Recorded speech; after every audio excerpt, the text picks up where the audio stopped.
जौनपुर की लोकसभा सीट इन दिनों चर्चाओं में रही है और अब आज एक और बड़ा चर्चा हो गया और बहुत बड़ा खेला हो गया है पूर्व बाहुबली सांसद धनंजय सिंह के साथ। धनंजय सिंह की पत्नी को बहुजन समाजवादी पार्टी ने अपनी कैंडिडेट बनाकर उतारा था जौनपुर की लोकसभा सीट पर, लेकिन आज 6 मई यानी कि नामांकन के आखिरी दिन बसपा ने खेला कर दिया धनंजय सिंह की पत्नी श्रीकला सिंह रेड्डी के साथ और उनका टिकट काट दिया और वर्तमान सांसद जो है यहां से श्याम सिंह यादव को चुनाव मैदान में उतार दिया। और इन सारी चीजों के बीच एक चर्चा होने लगी है कि अब बहुजन समाजवादी पार्टी की जो सुप्रीमो है बहन कुमारी मायावती जी, वो वाकई में भारतीय जनता पार्टी की बी टीम बनकर काम कर रही हैं और इसकी जो सच्चाई भी है कहीं ना कहीं वो भी हकीकत ही है। मैं आपको बताऊं, जहां जहां भारतीय जनता पार्टी की लिए कैंडिडेट उतारा था बहुजन समाजवादी पार्टी ने, जहां जहां भाजपा के प्रत्याशियों को नुकसान हो रहा था वो सारे टिकट बदल दिए। अब आइए समझते हैं जौनपुर की समीकरण।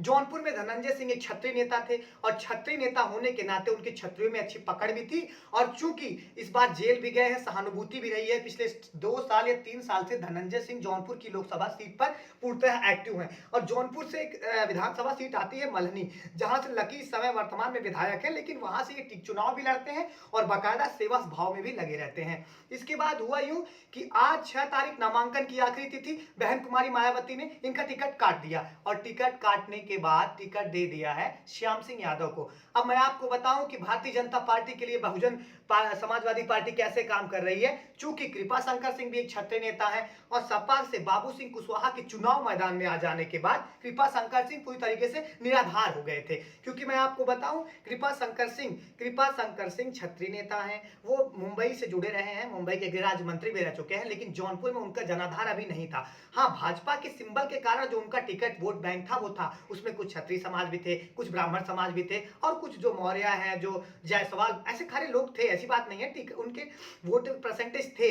लेकिन जैसे ही बाबू सिंह कुशवाहा को चुनाव मैदान में ला देती है समाजवादी पार्टी अपना विक्टिम कार्ड खेलकर, वैसे ही चुनाव दिलचस्प हो जाता है और जो भारतीय जनता पार्टी और समाजवादी पार्टी में देखा जा रहा था लड़ाई, वो कहीं ना कहीं हट जाता है। फिर किसमें आ जाता है, बसपा वर्सेस सपा, क्योंकि बसपा के जो कैंडिडेट उतारा था मायावती ने, वो बहुत ही क्षेत्रीय नेता कहे जाए। और एक बयान और सामने आ गया है धनंजय सिंह का। धनंजय सिंह ने ये कहा था कि मेरा खुद का वोट है और बहन कुमारी मायावती ने टिकट दे दिया है तो हम चुनाव जीत जाएंगे, और ये सही भी था। क्योंकि अगर आपको देखा जाए तो SC ST जो कि बहुत ही कोर वोटर माने जाते हैं मायावती के, तो वो उनके साथ थे। बाकी क्षत्रिय समाज था, जनरल समाज था, धनंजय सिंह के पास तो लगभग सभी बिरादरी के वोट थे और जिसमें धनंजय सिंह चुनाव जीतते हुए दिखाई दे रहे थे। लेकिन बाबू सिंह कुशवाहा भी लड़ाई बहुत ज्यादा लड़ रहे थे और लड़ाई सिर्फ 2 में रह गई थी, बाबू सिंह कुशवाहा और धनंजय सिंह। लेकिन इसके बाद मायावती को अमित शाह का फोन आता है कि किसका फोन आता है, पूरा मैटर गड़बड़ा जाता है और गड़बड़ा जाने के बाद क्या होता है कि इनका टिकट काट लिया जाता है। अब जो धनंजय सिंह की लड़ाई सीधे सीध थी